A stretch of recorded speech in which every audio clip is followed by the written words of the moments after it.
এখন আর Bangladesh cricket board এটা নাই, এটা হয়ে গেছে হচ্ছে বাপের দোয়া ক্রিকেট বোর্ডে পরিণত হয়েছে। যেভাবে দখল করা হয়েছে বাপের দোয়া ক্রিকেট বোর্ড, এবং আমি যখন এই জায়গায় কথা বলছি ঠিক এই মুহূর্তে 28 জন বিচারককে মাননীয় স্পিকার তাদেরকে শোকজ দেওয়া হয়েছে। তাদের ব্যক্তিগত তাদের চ্যাট গ্রুপে তারা হচ্ছে তাদের মতামত প্রকাশ করার কারণে বিচারকদের হচ্ছে মাননীয় স্পিকার শোকজ দেওয়া হয়েছে। এই বাস্তবতায় আমরা এই গণ অভ্যুত্থান পরবর্তী সময়ে যদি জাতীয় মানবাধিকার কমিশনকে একটা মন্ত্রণালয়ের অধীনে রাখি, স্বরাষ্ট্র মন্ত্রণালয়ের অধীনে রাখি, তাদের মাধ্যমে আমরা নিরপেক্ষ কোনো ধরনের অনুসন্ধান আমরা কতটা পাবো সেটা নিয়ে কিন্তু আমরা সন্দিহান।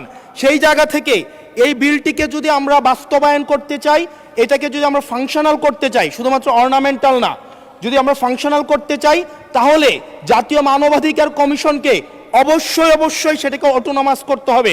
আমার সামনে যারা আছেন আমরা হয়তো আমাদের থেকে এখানে প্রত্যেকটা সদস্য নির্যাতন, নিপীড়ন এবং তাদের যে পলিটিক্যাল রিপ্রেশনের মাত্রা শত সহস্রগুণ বেশি।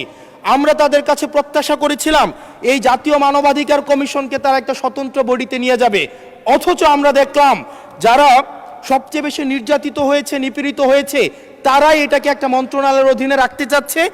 এই অজুহাতে যে জাতীয় মানবাধিকার কমিশন যদি অটোনমাস হয়ে যায় তাহলে সেটাকে হচ্ছে এটার জবাবদিহিতা কিভাবে নিশ্চিত হবে।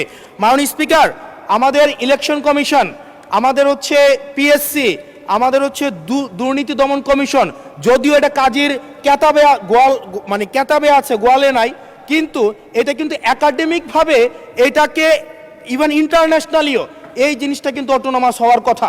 সেজন্য মাননীয় স্পিকার, যেভাবে বর্তমানে প্রতিষ্ঠানগুলো নগ্নভাবে দলীয়করণ করা হচ্ছে, সেজন্য জাতীয় মানবাধিকার কমিশন যে দলীয়করণ করা হবে না, আবার বাপের দোয়া একটা মানবাধিকার কমিশন বা বিরোধী দল দমন কমিশন করা হবে না, এটার প্রতি কিন্তু আমাদের আস্থা নাই।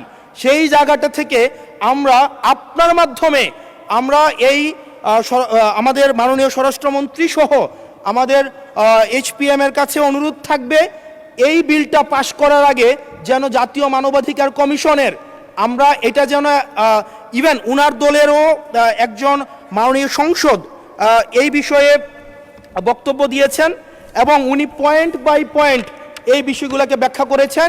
যদি জাতীয় মানবাধিকার কমিশন দলীয়করণ করা হয়, দিন শেষে গুম খুন থেকে শুরু করে আমাদের এই জুলাই ইনডেমনিটি, এইটা দিন শেষে হচ্ছে যে পেপারেই থেকে যাবে, এটা দিন শেষে কোনো বাস্তবায়ন হবে না।